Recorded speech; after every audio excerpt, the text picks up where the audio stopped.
Hello and welcome to podcast number 23 and another one of our World Cycling Championship specials. Firstly, I'd like to say thanks to all of our sponsors. So we are sponsored by North Star Roast, who provide coffee to all of our fans who pop by. We've had a few, none today because it's been pissing with rain. Lamazocco provided the machine, and Temper, a mattress like no other.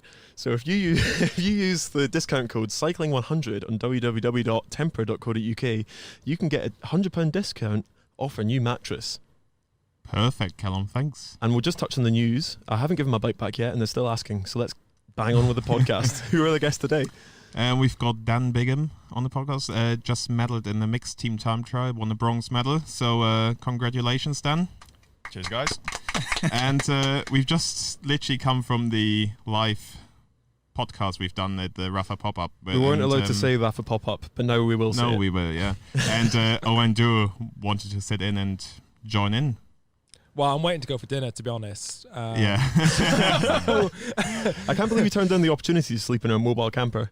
Yeah, well, originally when they said, "Oh, can you come up a day earlier for the World Champs?" Phil said, "Yeah, don't worry, we can sort accommodation for you if you want." I said, oh, "Okay, that's the podcast must have a bit of money nowadays." Turned out the accommodation was sleeping in a camper van with three other blokes. So fortunately for me, on someone's driveway. So fortunately for me, GB let me go into the team accommodation a day earlier. Shout out to them. Cool. So Dan, initial impressions from podiuming at the World Championships, a home World Championships. Home World Champs. Yeah, it's pretty cool, to be honest. Yeah. Enjoyed it. Probably the hot seat was the best bit. In some ways, kind of glad we're in the early wave and we could sit there, set up camp, chow on down with the old Murchison Tupperware, and yeah, it was good fun. Yeah, I love a bit of Murchison Tupperware. We keep hoping that he's going to bring some of his leftovers here so we can get on them. Probably shouldn't have said that because we're not really allowed it. But anyway, so it's a pretty new event. Can you talk us through the kind of ins and outs of the event for anyone who doesn't know what it is? Okay, so it's a bit of a twist on an all-team time trial.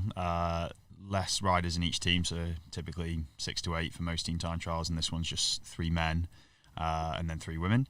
So it's a relay format and a shorter duration race, so rather than the usual 50k plus team time trial, these are designed to be short. In our case, it was 13.5 kilometres. So 3 guys go first, second across the line sets the women's team off, and then they do the exact same lap, and second across the line gets the time.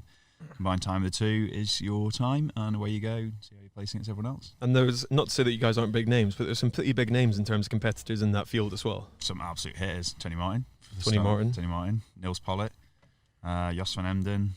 There's an Italian bloke as well. Elio Viviani. Yeah, there we go. Yeah. He did arrive at like 11 p.m. on Saturday night. His first lap of the course was Sunday morning, the day of competition. It was like, he's off his head. But then if he races, I guess he's racing because he's in good form. And so it's a bit of an unusual lineup for British cycling, I guess, because I don't know. I think, like, given our previous podcasts, we've had a few discussions about selection issues within the team and all that kind of stuff. So how did it feel a little bit odd to get the call up in this event? Yes and no. At first, yeah, I was a bit apprehensive. Like, are they just effectively trying to take me in and get me to optimise everyone, then pull me out last minute and trick someone else in? So it was a bit That's of a genuine concern. Oh, legitimately, yeah. Like, in some ways, a similar thing happened out in the Commonwealth Games where I thought I was in a good place for the time trial, and then they put Ian Bibby in instead, and he did a decent ride, but I personally felt I could have been up there, Sotheby. But yeah, it quickly became fairly transparent about what the plan was and why they'd approached myself and John and Harry, that the course pretty much suits team, as I think we demonstrated. So it's fairly short. It was 18 minutes, just real punchy. So you're pretty much doing 500 watts every time you turn anyway, so it's pretty close to team suit kind of power, and then recover under descents and repeat. And it looked pretty grim out there. Like, you didn't have your visors on your special helmets or anything like that. So how was it riding down there? Good atmosphere apart from the weather and all that kind of stuff? Hard to kind of take it in. I think in like road races you can kind of absorb what's going on and see people and cheer and high five random people on climbs and whatever, but wasn't quite the time for it this time. But it was fairly busy, all things considered, with the weather and everything else, and we'd never ridden it in the wet, and we'd done like 7 or 8 different days here in preparation. That probably played into our favour, that we still knew every corner inside out, so when it came down to it and it was wet, we were pretty confident. And I mean, John's a bit nervous around me and Harry kind of chucking it in on random blind bends. Yeah, I saw that on Twitter. There's a few instances where they said there goes, I don't know, Fearless Dan or whatever, going down corners basically, and John's a good couple lengths off the back basically. Yeah, at the end of the day, he's come to it, relatively speaking, a bit late, whereas myself and Harry probably have more of a background in that kind of thing. Mm. I mean, Harry's a bit of a demon on the old tour series, which Well, I think John's word was even Harry had a bit of a gap off the back. Yeah. I did. Yeah, I threw caution to wind, I think, on a few corners and thought, fuck it, if we're going to win, we're only going to win it by. Well, it paid off, I guess. Yeah, true that. Close. And I don't know if we're allowed to talk about this. If we're not, we'll take it out. But there's a pretty special somebody in the team as well. Oh yeah, where the Yeah. half. Yeah. Okay, we're allowed to talk about it. Good, nice. I should be happy with that. Yeah, so Joss was a reserve until about 2 weeks ago. Fifey Georgia was in the squad, and she had a crash, I think, and got a concussion, so couldn't ride. Joss got pulled in, and yeah, I think she did awesome all round, really. Did you not see they had a bit of a special moment on the podium? Yeah, I did see that. Yeah. That was pretty nice. Well, I went for the kiss and didn't get one. You didn't get one? You not see it? Pied? And also the camera as well. Mate, if you're going to go for the kiss on the podium, it needs to be guaranteed locked in. I thought it was. They'd cut away UCI, got to keep it PG, ain't they? They have. And obviously, because Dan's really high up in the UCI as well. Oh, he was going wild at me. I had my phone up there, and supposedly that's like a big no-no. 5,000 Swiss franc fine. You guys Really? always having issues on the podium, whether it's hats or phones or kisses or anything like that. Yeah, you can't win, can you? They hate us. You need to loosen up a bit. You're not allowed UCI. your phone on the podium. No. Why is that? Don't know, just like you're not allowed sunglasses on a podium, not allowed a hat, not allowed political paraphernalia, I guess, flags, none of that shit. You should have had a sign up, safe hoop watt bike or something like that. On a different note, how's the fight for that going? Lepartier still hasn't answered his email, so who knows. I got speaking with a guy who's on the track commission for New Zealand just the other day when they had their second meeting here. I put all my worries to him, and he seemed a bit more open to it all, but I mean, it still seems like they're ploughing ahead with their silly plans. Yeah, no, fair enough. I think we all even Duel. I don't know even why I said even Duel, but Duel thinks I think it's a bit of a shame to have I think it. it's daft us because it just reduces the level of competition.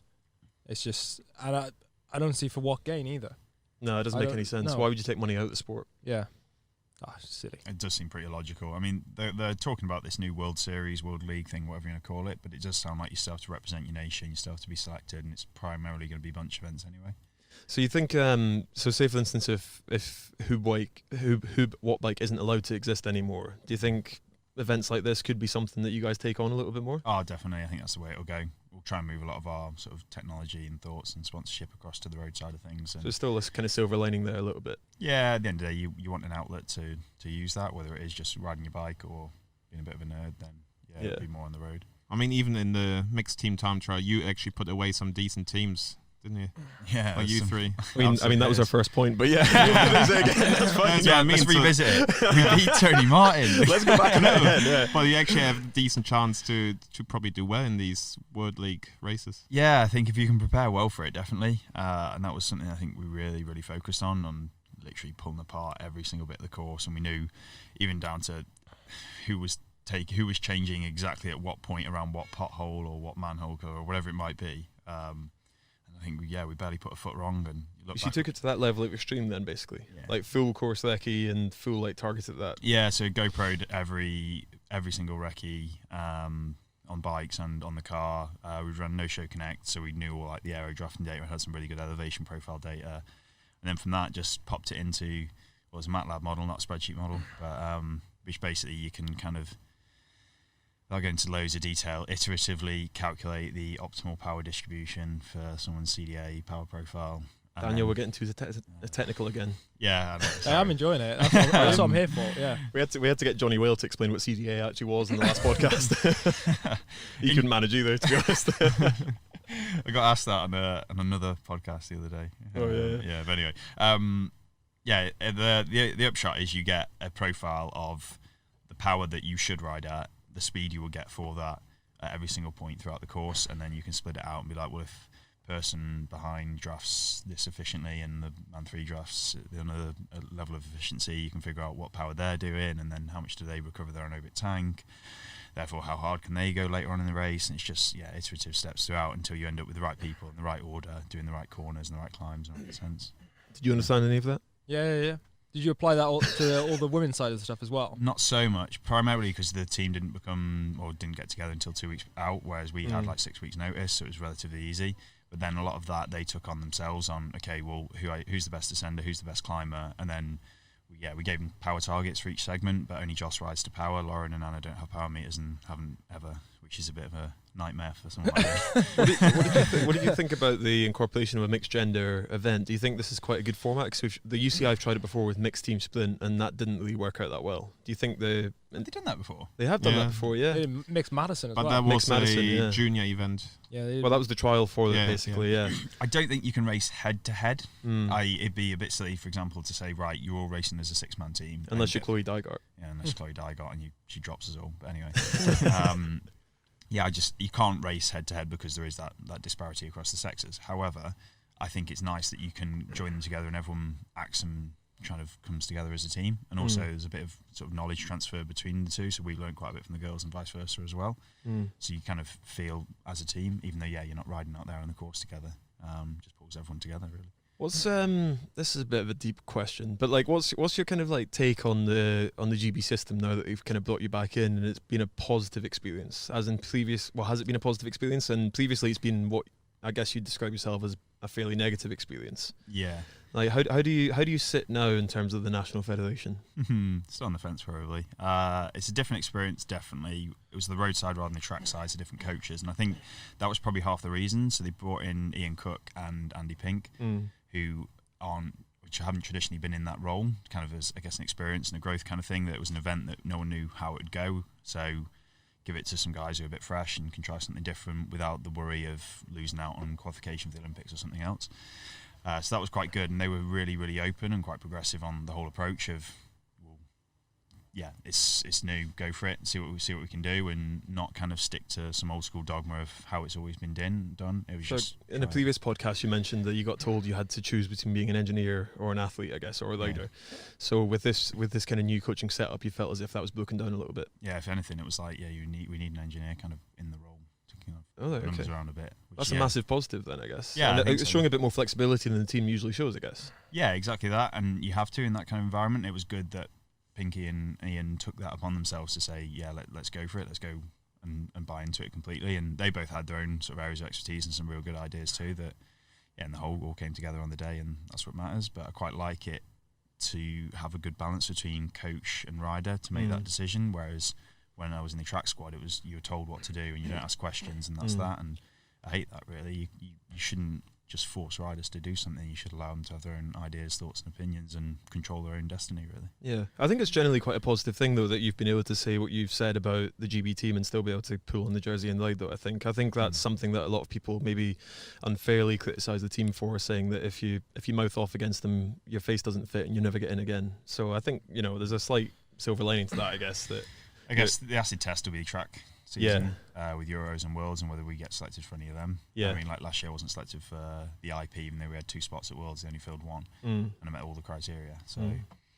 well, it's yet to be seen. But talking about the future, let's talk about the Hoob Watt bike last hurrah. Is that what we can call it for now until the rule changes, basically? Yeah, we'll go with that. Yeah. Okay. So you guys are heading to altitude to try and break the world record, basically. Yeah, we've spoke about it a million times over, and things have become a lot more firm now, especially off the back of Ashton at Pan Am Champs. Yeah, it was Pan Am Champs, not Pan Am Games, in Bolivia, where he broke the world record in the IP twice. We looked at his data; it wasn't a great ride by him on either. He's got a lot more in the tank, which is quite scary. So there's every potential that either him or Ashton or John could go up there and probably even go sub 4. It's quite scary to think about it. That's mad. Have you done the maths on John's power profile if he would have been out there? Do you know what time he would have done if he fast? Real fast. But surely surely you got to factor in like everyone's going to be different at altitude, no? Yeah. So we've done obviously that Lambie obviously has a bit of a pedigree for riding at altitude, but. Yeah, well, he does a lot of altitude training full stop. They have Colorado Springs, which is like 2,000 metres, so they do loads of training up there. He's pretty good for the altitude side of things.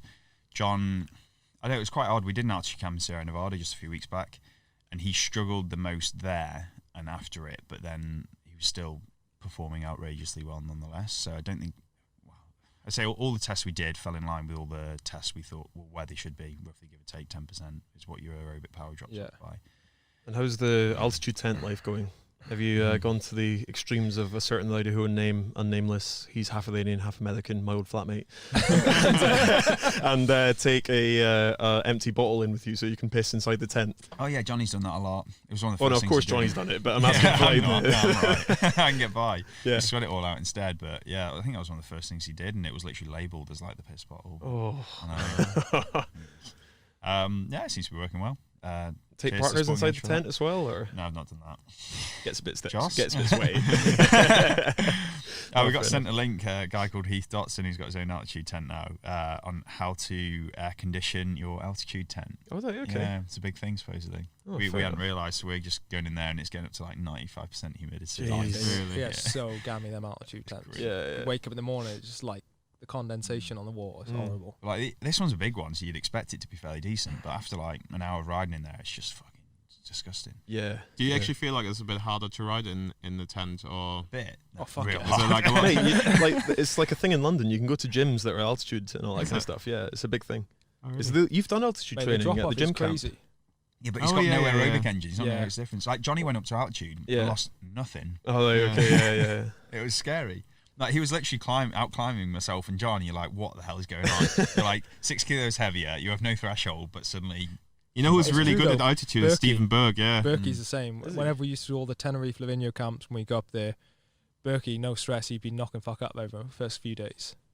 Just Yeah. the same as he is at sea level. Do you do all this for you? Do you get a little bit envious of the setup and the project that these guys are taking on? Because it seems like like on a serious note, it seems like a bit of a journey that like it'd be pretty cool to be a part of. Like it's a really tight knit team. They're out there to like upset the status quo.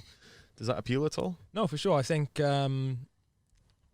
As a previous illustrious TPer. no, I guess in a way also, as one thing we kind of struggled with during the games, but we were kind of fortunate we had like some big senior figures like Ed and Brad there was kind of questioning the coaches a bit. And I think as we got close to the games, they were a bit more flexible around what we wanted to do and some of the methodology. And yeah, as someone who knows what works for them, sometimes it can be difficult. And I guess going back to the mixed team time trial, because it's a brand new event, no one's an expert on it. So there is that freedom to experiment and bring new ideas into it. You know, that's one of the issues with the GB setup for the trackside stuff, is because they've been doing it for so long and they can say, oh, well, we won the last 3 Olympic Games, we know what we're doing. They're kind of almost a bit closed off to stuff, Yeah. which can be frustrating, which I guess is the beauty of running your own team. Well, I guess it Do can what you go wanna either Masters way. of Like Destiny, if you have a void of knowledge, you can either get someone coming in pretending they know it all and causing a bit of an upset, or you can have honest conversations about how to do it the best as you possibly can. I think we're all winging it to a certain degree anyway. Like no one really quite isn't. That's the biggest secret in cycling. Don't tell anyone. Everyone's winging it. Oh, it's the same worldwide in every.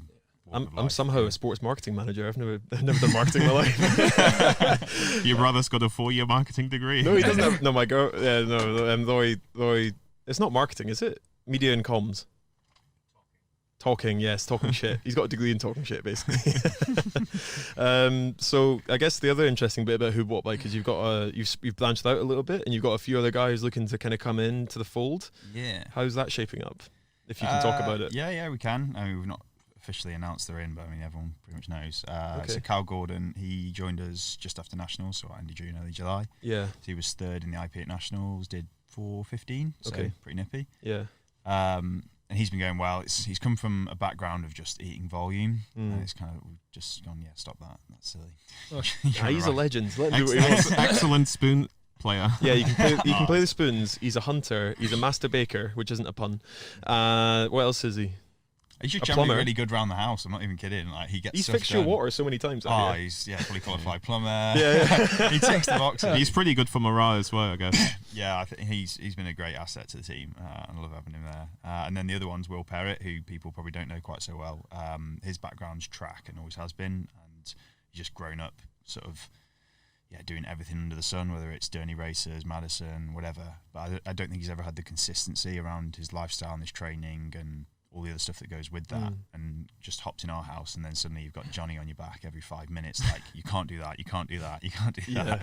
Make sure you trade, make sure you're in. And then suddenly, he's just progressed and he's riding outrageous powers and hitting all the numbers that we need in Team Pursuit. Takes a certain set of skills to adapt to the whale on short notice. Oh, We man, went to he's- Commonwealth Games and it took me a little while anyway. He can be hard work, but his heart's in the right place. It and is. that's what I- Yeah, he's a good lad, but I remember we were flying out to Gold Coast, so it was going to be like a 2 12-hour flights or whatever. And I turn around and he's literally got like bare feet above the person in front of him, like legs straight up in economy. And I'm looking at this poor person. They don't realise they've got like naked, smelly feet above them, and he just doesn't give a fuck. Basically, zero fucks given. Yeah, exactly. yeah. But I think that's his whole approach to performance. He wants to go fast, Yeah. and by extension, the team has to go fast, so Yeah. he'll call out any flaws just like he'd call himself out for it. So if he sees you do something wrong, then yeah, you're getting chastised for it. But No, You for need sure. someone like that in a team, though, don't you? yeah, You He's a always bit of have an oddball, yeah. not even oddball, but just someone who's just happy to call the shit. You know, like every team will have one, or any successful team will have one. Someone who just we say, had Phil. Yeah, I guess your shit caller was Phil. Who was yours and your team at Leo? Ed? Probably say Ed. Yeah, he wasn't like savage with it, but He guess was Leo I was guess savage to me actually- once. I guess Don't know everyone why. was. Yeah, I don't everyone know was why. pretty He was in a savage bad with mood or it. something. I still remember like Roasty. Berkey got absolutely fucking roasted one time because he was Yeah. adamant that he should still be warming up on rollers. Oh, okay, yeah. Big discussions about that. And that boy can't ride rollers. Have you seen him ride the rollers? It's like bouncy as anything. He's Oh, like, mate, he loves the rollers. Like Stephen Burke's the only person you'll ever see bring his own rollers into the velodrome. There's loads of rollers in there, but his ones are the right ones for warming up on. that He man's an can't- enigma. He can't do it properly on the GB rollers. He has to have his own rollers, which are about 15 years old. And so going back to about the Team GB door possibly always being open, is a who bought bike door open? Because to I guess everyone, the Olympic team's going to narrow a little bit in terms of male and female in the next few months. So could we see a few exiles heading your way possibly? Always open. I mean, we've gone around trying to poach riders left, right, and centre. Oh, okay. Yeah. Oh, and that's the other thing. How's lighting for that little micronation coming? We've had a few random offers here and there, but yeah, nothing Concrete. worthwhile, I'd say. Yeah. Okay, and just finally, what's the kind of date in for the altitude world record attempt? So everyone can follow April it. next year. April next year. Yeah. Cool. I've got an interesting fact actually that we had a canoeer on the podcast, Joe Clark, Yeah.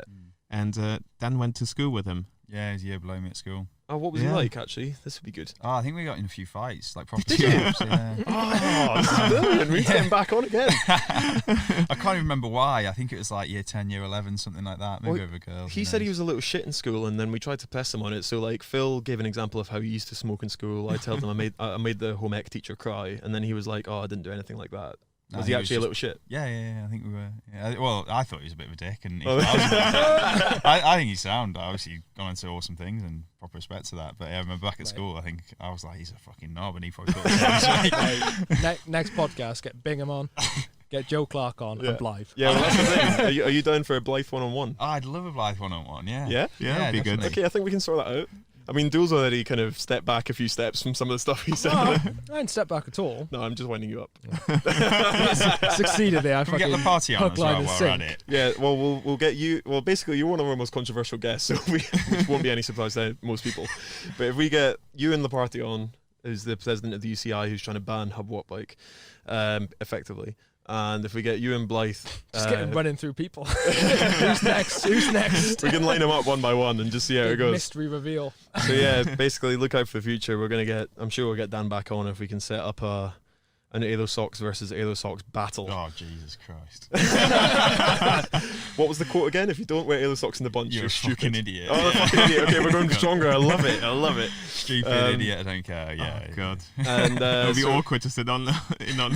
You can't take awkwardness, but I love it. No, I just I love hate sitting it. there and just seeing what's going to He's happen, getting basically. stressed. I mean, Thinking it's about not it already. awkward. At the end of the day, the good thing about science, it's true whether you believe in it or not. Like, you can't avoid it. Well, you can try. You can Yeah. try. But it's always fun to see them try. Anyway, so what? Apart from the altitude stuff, what's next up for you? World Cup. So we've got Minsk in 6 weeks. Then Unlucky. Ooh, I Minsk know. is horrible. I know we've been there before. It was like Yeah. minus 14, but we did win last year and went real quick. Oh so- yeah, with the cowboy hats. Yeah. It's the only place I've ever left where I felt like I'm escaping. Johnny got arrested. Did he? What? Yeah, jaywalking. How did he manage that? Jaywalking. Oh. Yeah, he Oh. got away with his medal. That was it. They're like, oh, cyclist, you're right. I'll say this because I'm no longer on the team, but we actually got arrested in Canada as well for jumping the He fence didn't at get Niagara arrested. He Falls. got fined. No, we got arrested. We couldn't leave, so we were arrested by the police. Detained. He wasn't. He was a Of course, very Phil- friendly police officer. No, he wasn't to start with. You told the story before. And of course, Phil had nothing to do with it because he's Mr. Risk Averse. And would He never calls do it anything like so a very dangerous. slippery stone right on Niagara Falls, and There'd only been a couple of mishaps every month. Right. Anyway, so Dan, as usual, if you've got any shout outs to do, you can do them, and then we'll do the commercial bit, and then we'll sign off. Shout out to Mum. Yeah. Hey, Mrs. Bingham. Mrs. Ms. Ms. Smithers. Miss Smithers. Yeah, she went Okay. back to her maiden name. Oh, fair enough. Any other shout outs? Well, it's more for social media and stuff, but you know. Oh yeah, follow me, Dan Biggles 22. Okay. Who What Bike. Cool. What else we got on there? Yeah, we're across everything. Probably on Instagram. That's where the fun stuff goes down. Or follow me on Twitter. I like a good argument. I've had a few of late. Everyone's been calling out the park. It's a travesty to cycling. Well, that's been the thing. I mean, Johnny Whale called it like out. He's like, you just need to follow the smart guys on Twitter, and if you don't agree with them, just talk shit with them, basically. So we'll see Yeah, how I've it had goes. loads of trolls come out. I fucking Have love you? it. Yeah. Oh, I've got a good following of Chinese and Russian trolls because of my anti-doping stance on certain issues. Mine's about a Zwift race. They found a it? Zwift race where my heart rate dropped out. Oh, they So I thought you were got cheating. DQ'd. Yeah. Oh. So you got a motor. It's like, oh, fuck's sake. Anyway, so as I've said before, this podcast is brought to you by La Mazzocco for the coffee machine, so you can drop by and get a coffee. North Star Low stabilizing the beans, and also we're supported by Temper, a mattress like no other. So if you use code cycling100 at www.temper.co.uk, you can get yourself £100 off a new mattress. Oh yeah, I love Temper. Yeah. Good, nice. Okay, that was good. Right, thank you very much, Dan, for coming on, and we'll get you on for the one-on-one battles at some point. Anyway. Yeah, come at me below. Anyway. Yeah, come at me below. Anyway. Yeah.